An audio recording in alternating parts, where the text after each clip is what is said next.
Good afternoon. Welcome to another webinar in our series, Pathways to Prosperity, Building Strong Communities for Business Success. We'd like to take a minute to thank Kennebunk Savings for sponsoring this program. And I want to introduce you to this webinar. It's a new program. We will be talking about the Child Care Business and Employer Partnership. This is a one-year research initiative that's dedicated to advancing our understanding of the impact of childcare access and family-friendly workplace policies on recruitment, retention of the global workforce. We have speakers that have been working on this. We currently have Joelyn Drennan, Senior Director of Early Childhood Initiatives from Granite United Way. Joelyn joined Granite United Way in 2023 as Senior Director of Early Childhood Initiatives, where she leads the early childhood team and oversees various projects and strategic initiatives aimed at enhancing the well-being of New Hampshire children, families, and communities and early childhood systems. Joelyn's approach to this work is grounded in her deep commitment to mission-driven work and community engagement. We're also joined by Elizabeth DeLuzio, and Elizabeth serves as the lead evaluator at the Behavioral Health Improvement Institute, where she plays a crucial role in overseeing the evaluation of programs and initiatives aimed at enhancing New Hampshire's human service delivery systems. Her work is instrumental in identifying best practices, informing policy recommendations, and supporting partners in developing high-impact programs and services. We may be joined by Emily Elliott, which today she's had a veterinary emergency, so she might be joining us. Emily's a PhD and program evaluator at the Behavioral Health Improvement Institute, providing evaluation for behavioral health related programs and initiatives in New Hampshire. And if you have questions, the speakers would really like you to contribute in chat and through the Q&A. We also have the ability to unmute you. This is an exchange of ideas. So while they're going to be offering some of their findings, they really want to hear from you on what makes sense for businesses to make them family friendly.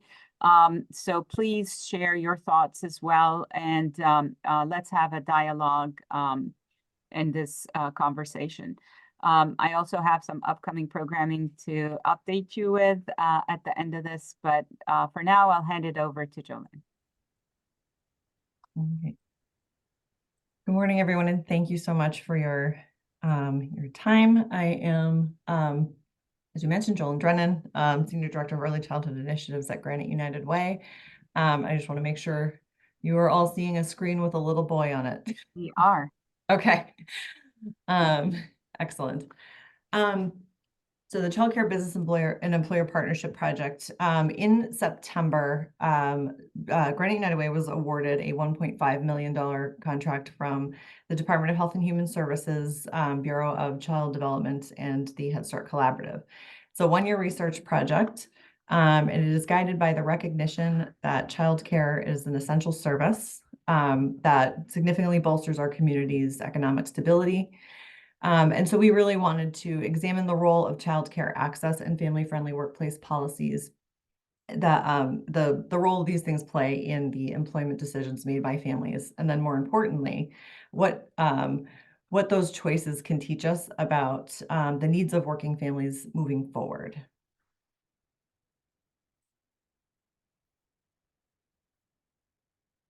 So working parents and caregivers often face significant challenges as they strive to manage their dual responsibilities. And these challenges include, but are not limited to, dealing with unpredictable child or dependent care schedules, navigating the financial burden of the child care crisis, and maintaining productivity at work while also managing family obligations.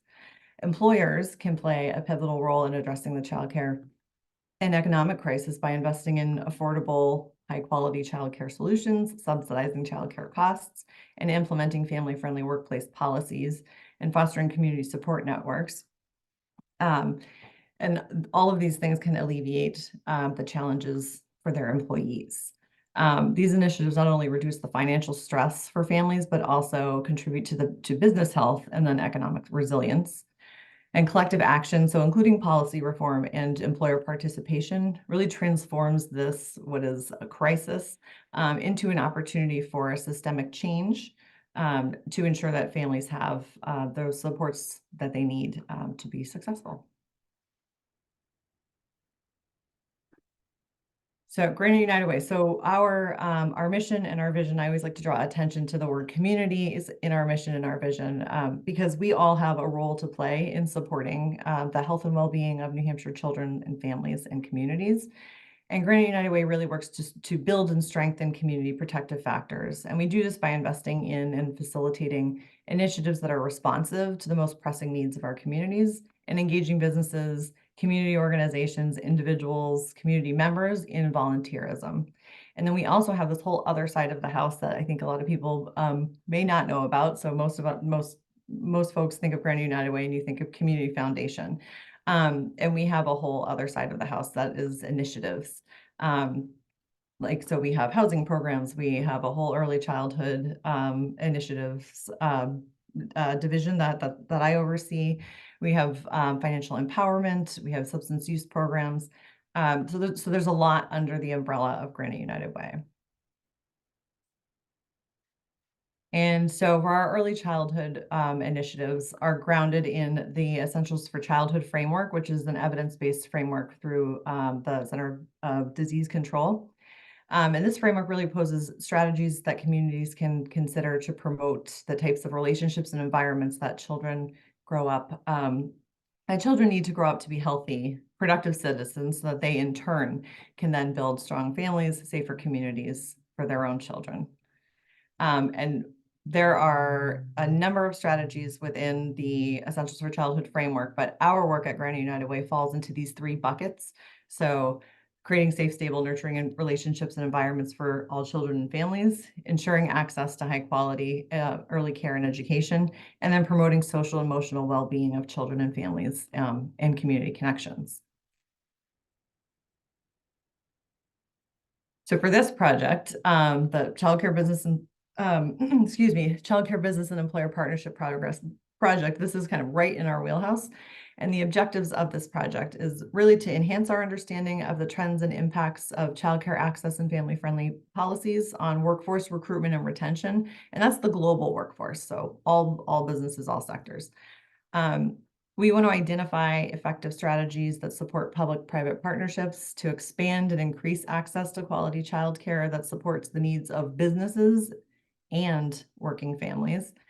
And then the end goal is really to disseminate the best practices and strategies that come out of this project so that businesses are equipped with tools and resources to establish supportive and inclusive environments for their employees. So this slide really serves as kind of like a progress report and an overview of kind of what we've been doing. So, or like I said, this was awarded in September, and it's a research project. So we of course started with research. In December, we released 2 statewide surveys focused on employers and then employees, and trying to get their a pulse on their needs and what their experience as far as retention issues. Why are we choosing jobs? Why are we leaving jobs? How are you choosing childcare? Et cetera, et cetera. So those surveys were open for a month, and that this was really like the initiation of this project, because we needed this baseline data to then inform the rest of the project. We're also working on and by we I mean BHII, are working on a literature scan of national, state, and local research that will inform the research and the analysis of this project. The data analysis, which Liz will go into in a couple of slides, of this from these surveys and the literature review, is really informed the selection of pilot projects that we'll talk a little bit more about in a few more slides. And so the pilot projects that we have coming up, some of them are in progress right now, and some are in the works and will be ongoing.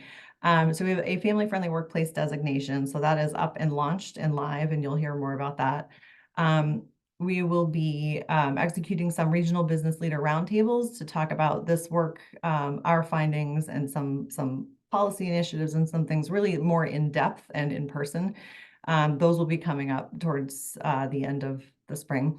We are working with Cooks and Media on developing some family-friendly business case studies to really like highlight, what's working in New Hampshire, what our businesses doing, what innovative strategies have they already been trying and implementing, and to give kind of a baseline for other businesses to look. We have a community-based childcare fund. So this is another project that is in the works, and then an employer-supported childcare pilot. And so that's another one that's in the works. The outcomes and best practices of the survey. So like the capstone of this whole project is going to be a final evaluation report, and then a best practices guide that will be available to businesses so you'll have the what we did, what we learned, and then now here's what you can do, and tools and resources. So anything with a check mark is either completed or well underway, and anything with a slash like this is forthcoming. All right, and so with that, I will hand off to my partner, Liz DeLuzio, who has been instrumental in all of the evaluation of this project. Thanks, Joelyn. So for this next portion, I just want to share with you really some of the findings around the survey that Joelyn mentioned. So if we can progress to the next slide to just give you a high level overview of the surveys. As she mentioned, there were 2 that were administered. They were both administered in December of 2023, so just a couple of months ago. And they had a couple of goals. So one of the surveys was administered to employees within the state of New Hampshire, and the other one to employers. For the employee survey, we were seeking to understand trends in childcare approaches, challenges to childcare, and understanding how childcare access impacts employment for employees.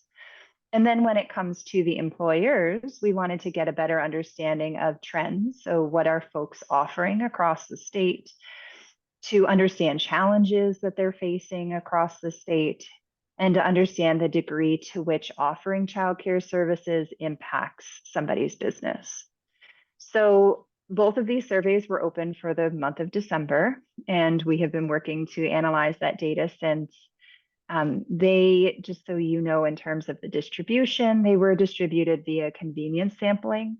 And so we use the Granite United Way network as well as social media to get the word out there for the surveys. So let's move on to the employee survey. We'll begin there. We received a great number of responses, nearly 2,300 responses from employees across New England. There were 1,400 that were employed in the state of New Hampshire. So those are the ones that we analyzed to share the upcoming information with you. And those individuals had to have cared for at least one child or be caring for one child.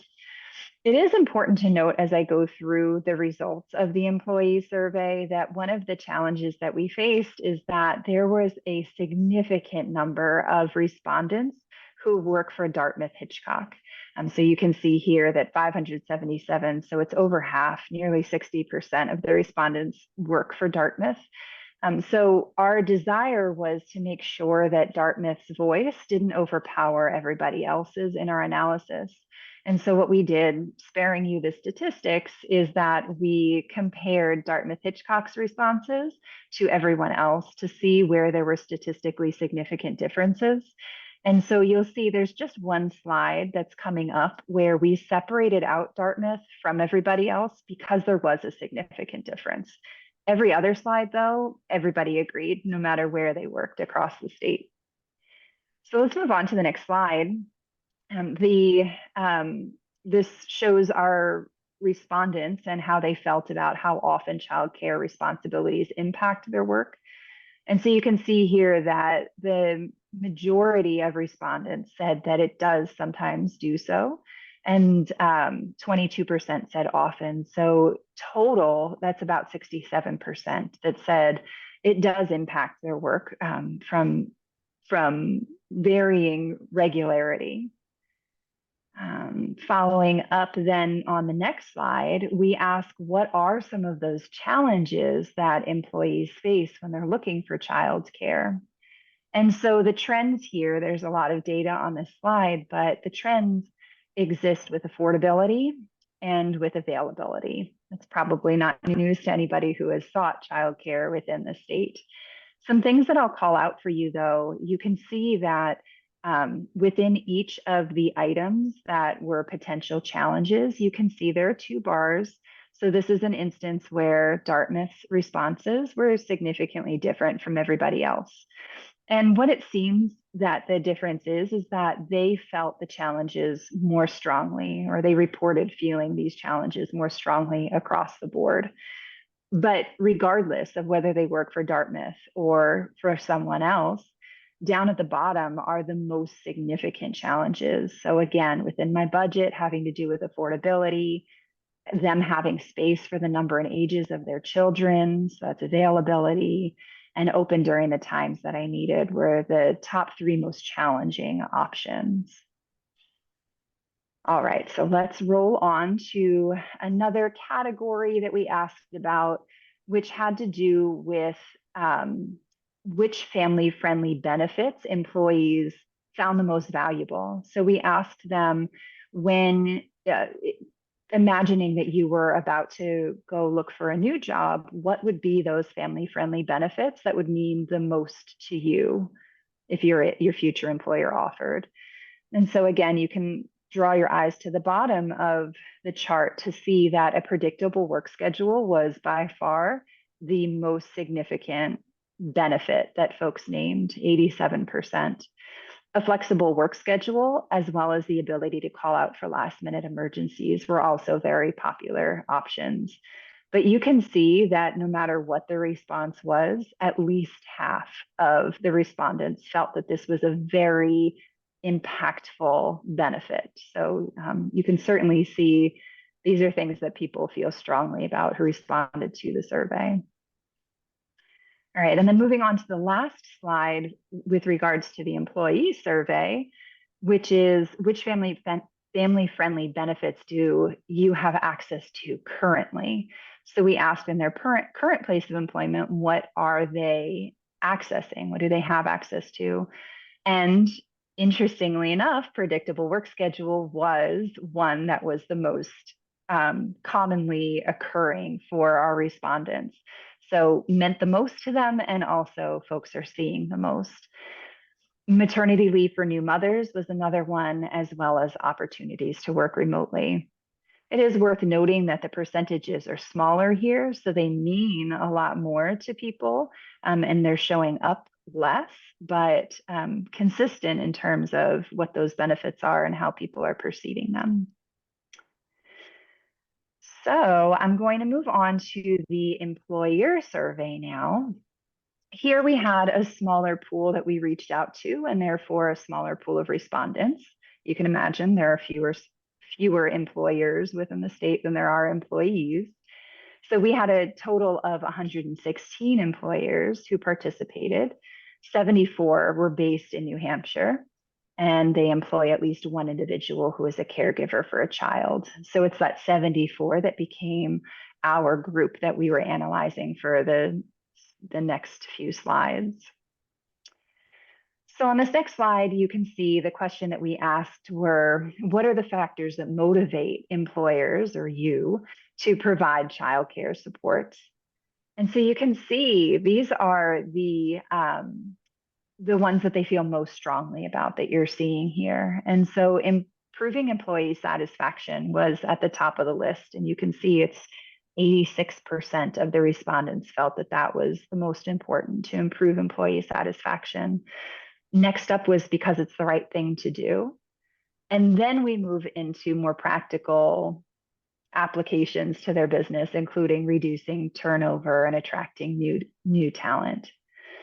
It's not represented in this chart, but we did also ask about challenges. So if we understand that they feel so strongly about providing these benefits to their staff, what's holding them back? And so we heard lots of responses from employers across the state, and they named many different things, but these fell in the buckets too. And they were very similar to the challenges that employees faced around affordability, around availability and accessibility, and then just insufficient staffing. And so there were lots of feedback, but those were the general buckets that we heard about. So then on the next slide, we asked, and this may look like a little bit of a challenging slide to digest, but I'll walk you through it. But what we were looking at is, what are the family-friendly supports that you offer, or you're interested in offering, or you haven't considered offering at all? So the color coding is up in the top right-hand corner, where those that they have not yet considered are gray, and that's the gray color in the bars. The light blue is under consideration, and then the dark blue is implemented. And so to draw out some of the findings from this for you, one thing that's not in here but worth noting is that employers averaged about 5 family-friendly benefits. So that's quite a significant number. The ones that the employers are most frequently considering, so that's that light blue section, are emergency childcare, remote work, and parental leave. So those are the areas that they're focusing on currently. And then the least commonly reported offerings that we see here, and again, those are the gray bars, are backup and emergency childcare, on-site childcare, and childcare assistance. And that last one plays a little bit into, as Joelyn shared with you, one of the pilot projects, which has to do with supporting those childcare assistance efforts. Okay, we'll roll on to the next slide. So here you can see we asked the employers, how important are these benefits, having benefits, for your recruitment of new staff members, and then for your retention of your current staff members. And you can see that they're very in touch with how important family-friendly benefits are. 52% reported that family-friendly benefits are very important for recruitment. And then for retention, it was 69. So even more so for keeping the staff members that they have. And then finally, on the last slide, we asked how satisfied employers are with what they're offering in terms of family-friendly benefits. And you can see that over half responded that they're moderately satisfied, with 25%, 1/4, being very satisfied. So you can see some dissatisfaction here too, but for the most part, employers are satisfied, even though we know from the previous slide that they are also still working to improve their offerings. That's it for me. Of course, I am happy to answer any questions that folks had, but otherwise I'll turn it back to Joelyn to continue. All right. Thank you, Liz. Okay, so now this is just moving into kind of a deeper description of the pilot projects that we're going to be working on. And 2 of them I have, I can go much more in depth on. The others are kind of in the works because we're 6 months into a 1-year project. So some things are still working out logistics on, but so the first pilot is a family-friendly workplace designation. And the goal of this really was to recognize businesses that are already implementing family-friendly workplace policies. And actually, let me back up here for a minute. So the selection of these pilot projects was really actually focused on engaging the business community in collaborative problem solving. So we want to engage businesses in this work so that it's not overwhelming. There's no one organization that is going to solve childcare for everyone. So we know that. So really wanting to start off with the family-friendly workplace designation. So we have brought in a part of a national network, which I'll talk about in a couple more slides, so that this is more of like a recruiting tool and a tool for businesses to just recognize what you're already doing. As I mentioned earlier, business leader roundtables. So once we have like the final data analysis and all of the kind of parts and pieces of the pilots together, we're going to start doing some regional roundtables in partnership with the Collaborative Economic Development Regions. So there'll be one on the North Country, one in the Monadnock region, one in kind of Concord southern area, and then Seacoast. And so those are in the planning process right now. And we're working on a project landing page that will be on Granite United Way's part of Granite United Way's website, and that should be launched in another 2 weeks. And so the invites for those roundtables will be on that landing page. So I'll have a place to direct folks when they want a resource. So that's coming soon too. So stay tuned for those. Business case studies, as I mentioned, we're working with Cooks and Media, and they are looking for businesses that are already implementing some innovative practices and big, small, whatever size business, type of business, to really document and share strategies that support parents, and then can serve as an inspiration for other businesses that would like to do the same or improve their policies. So those will be ongoing throughout this project. The employer-sponsored childcare project is intended to explore direct childcare solutions by businesses, by supporting businesses to enhance their employee satisfaction. And so that one I actually have a little bit more to talk about in another couple slides. And then the community-based childcare fund. And so this involves businesses supporting local childcare centers and reinforcing support for working parents and communities. And so this project is actually happening in the North Country with the Gorham Community Learning Center. So there's a center up there that serves, I think they're at maybe like 100 children at the moment, but they're looking to expand their center into another building. And so there has been a number of community partners that have just rallied around this center and have supported them with the purchase of a property. We are going to be putting funds in to support the development of that property. And this is just a really, really cool project because it's going to be a great demonstration of how a community can come together and bring whatever the resources are, because not everyone is investing money. Some people are investing their time, their expertise, like how are we closing on that real estate deal? Like all of these things, and bringing capacity to the Gorham Community Learning Center to expand.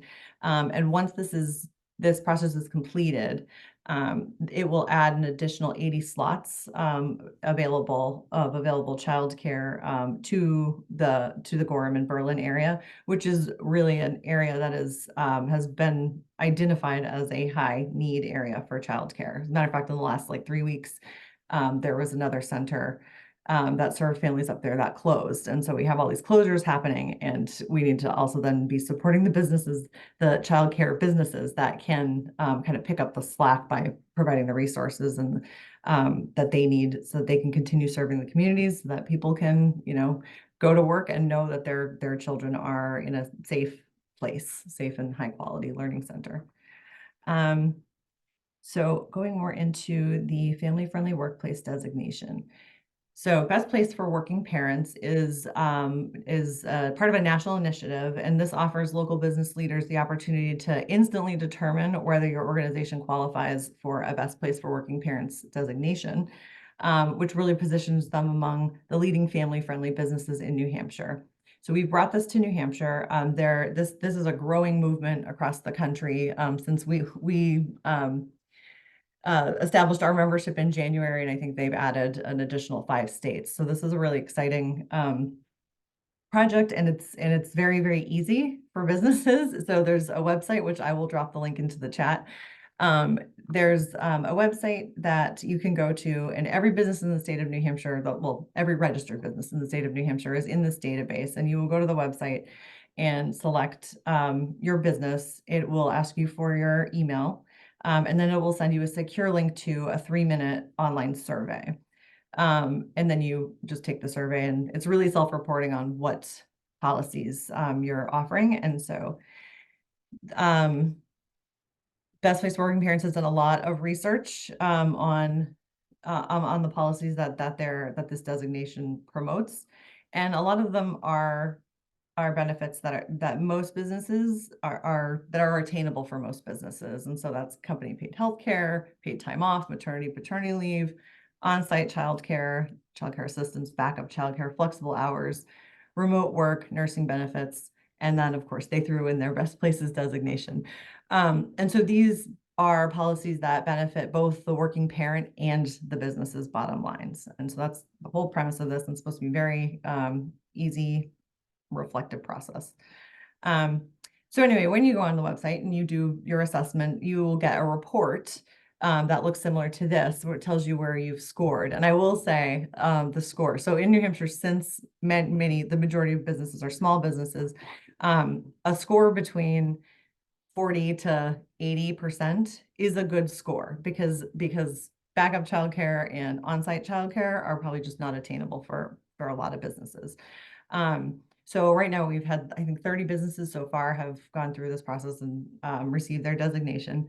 So you get a report, and this is about where you stand against other businesses across the country.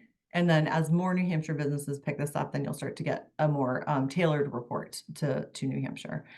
So you get your report, your stats, and then you will get an email with a badge. This is the national badge that you can use as a recruitment and retention tool to just signify to potential prospective employees that this is a place that has been designated as a good place to work if you're a parent. And then in addition to that, you get there's a certificate. This all comes digitally. You get the certificate. And as soon as you go through the process with the national, I get an email, and then I follow up with, we have a New Hampshire specific badge. And so you can use that as an additional tool.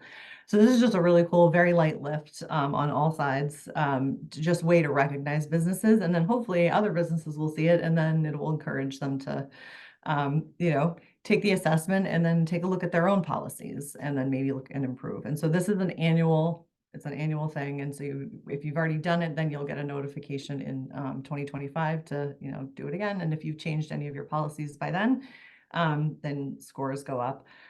It is confidential, so no one can see your score. It's really, it's your own report. And then also on the website, there's a whole host of other resources and like trends reports and all kinds of research and things like nationally based research. And then the next pilot, which this one is still working out the logistics, but it should kick off sometime in May. But Tutris is a platform that is designed for employer-sponsored childcare. And so Tutris, what it does is it's a childcare search and benefits platform. And it really fosters a collaborative ecosystem between employers, working parents, and childcare providers by offering a platform that connects all three stakeholders very seamlessly. Employers can integrate Tutris into their benefits packages, enabling the employees to easily find suitable childcare options. And then it creates a bridge to quality childcare providers who are part of the Tutris network, and then ensuring that parents have access to really reliable childcare solutions.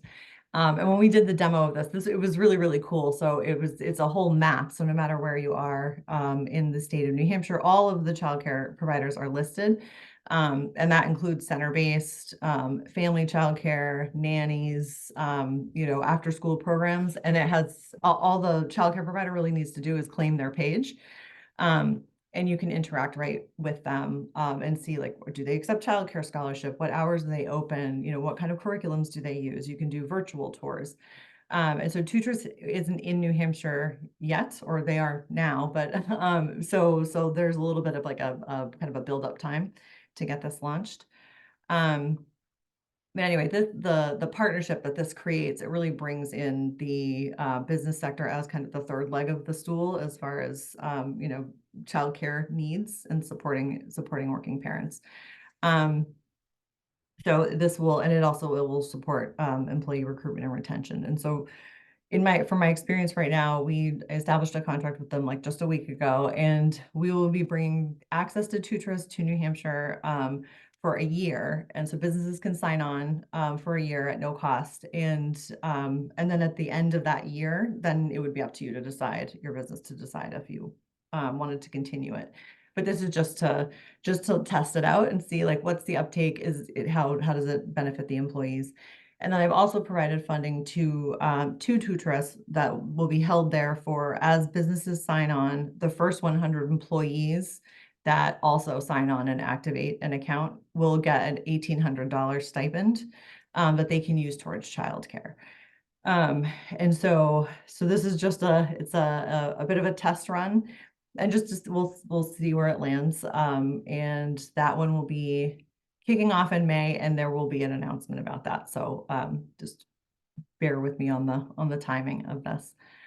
And that is kind of it for what we have right now, but definitely please stay tuned, because we do have, we're going to have more resources, more research findings. And then of course the best practices guide will be coming at the end of this project sometime in late September.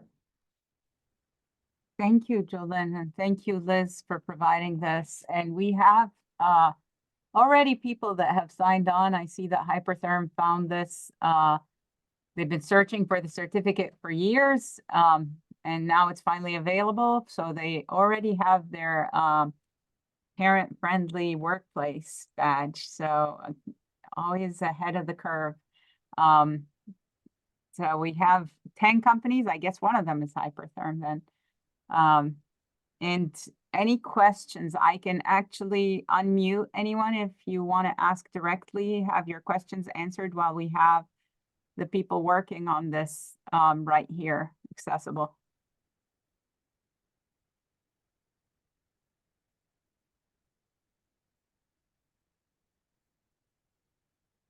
So if anyone's interested in joining these roundtables, business roundtables, what is the next step?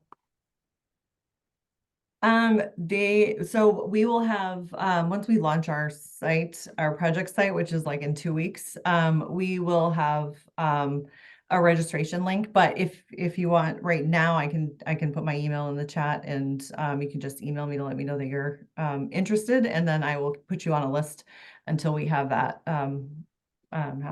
up and running. Yeah, and you also mentioned the that you were going to put the link to that website in chat, possible that. There you go. That's right there. And then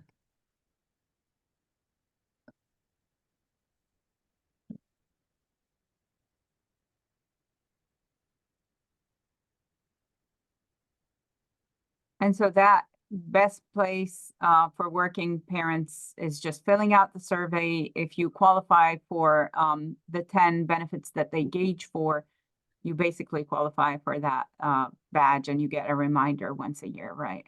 yes, yep, you get the badge and the resources. And then if you are a designated business, there's also a conference. They hold an annual conference, and so this one is May 8th to the 10th, and the admission to the conference is free, and it's in Nashville. My team is going, and I'm pretty excited about that, just to see how other states are implementing and how they're utilizing the best places. And then they're going to have a lot of really like big corporate business speakers there, so I'm excited about that. But yeah, it's free. The designation is free. And then really just around the scoring, because I have had a couple of businesses like reach out and be like, hey, we only got like a 40. And so it just a reminder that, they're weighted at 10%. Each of the benefits are weighted at 10%. So if you don't have all of them, it doesn't mean that it's like this isn't like third grade English or anything. Like it's just, it's based on what your business capacity is. But I have not had a single business try and get turned down. So it's just, yeah, good. Just a good retention tool. Yeah. And the final project that you mentioned, the 1-year trial of the platform, is that open to all businesses in New Hampshire, and when is it active? That will be, so I have my first meeting with them on May 15th to do kind of plan a kickoff of that. So it'll be, I think, between May, probably mid-May to June is when we would be looking to have businesses sign on for it. And then the actual year of access to that service will start June, and it'll go June 24 to June 25. So this actually, it extends beyond the end of my current contract, but it's just there. So and that'll be promoted also. And I'll definitely let you know, Zena, so you can let everybody else know. That's perfect timing for summer camps. I'm thinking for all the employees that childcare, because you mentioned that the first 100 get that generous benefit of $1,800. So that is, I'm sure our businesses would want access to their employees. So it's a very good incentive to sign up for that program. Yeah, and then the platform itself, Tutors, is it's $2,000 a year for a business to have it. And so you can either just have it as a tool that you're offering for childcare search, but they can also, you can amp up that and they can manage your benefits, and then and then the childcare provider and the parent can just pay, like the childcare, the parent can just pay the provider like directly through Tutors. So there's different like levels of what you can do, but it's relatively affordable for even a smaller business. Liz, I wanted to ask about the taking out the Dartmouth Health. The one of the most stark was the times available, and is that the industry type? Is that just because you think the healthcare workers are around the clock, or first responder type workers? Is that why we see that? We were thinking that. We don't know, but that was our assumption too. Yeah. And then the need is definitely more critical. Is that what you noticed in that population? Okay. 100%. It was, a very strong feeling of this is really important to us and we're not getting it. Yeah. And it's probably why they're having such a hard issue with attraction and retention as well. So that makes sense. Yeah. Is there any direct financial link that you provide that says childcare satisfaction, monetary return, or like, did you see a financial link, that causal or something that's there in your research? That's a good question. We didn't, but now I'm about to go look. So yeah, I was just gonna say, I'm like, this is like, I really want to. I'm like, what questions do businesses have that we could further look into? Because I had somebody had reached out to me from a small business just yesterday and asked me a question about a difference in policies between like women-owned businesses, and I was like, oh, we didn't even. Well, I was like, I'm gonna go talk to our evaluators about that. I was like, well, so yeah. What do we want to know? What is that like? What do you all want to know that we can, then kind of inform our work as this continues? Yeah, I think that building the business case for these benefits, any tie to financial return or actual performance data that's out there, it would be great to understand that and see the benefit versus ROI or return on investment in these benefits.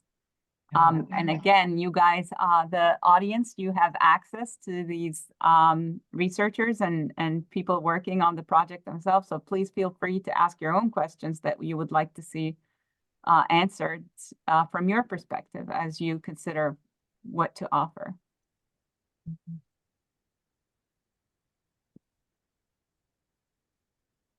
You've had extensive talk. I guess you answered everyone's questions. All of the questions. Well, yeah, I mean, if there's any follow-up questions, feel free to, my email's in the chat, and of course you can always reach out, and we'll be around. You'll start to see more and more of this, I think, once we have our landing page up, and there'll be more accessible research findings and things. I'm giving a pause to give them a final chance. Thank you both for your time and for the work. It's really critical for the state. We see the need, and it's really nice to see that there's something being done and there's real research and results, and that business communities getting involved and being asked about their needs as well. So it's good to see that collaboration. Thank you. Well, thank you. Yeah, thank you all for having us. Thank you. And we'll send the recording and all the resources that were provided along with the slides. By end of day tomorrow, you'll have that so that you could review with your teams. And again, I'll share Joelyn's email so you have access to it. All right, great. Well, thank you so much. You all.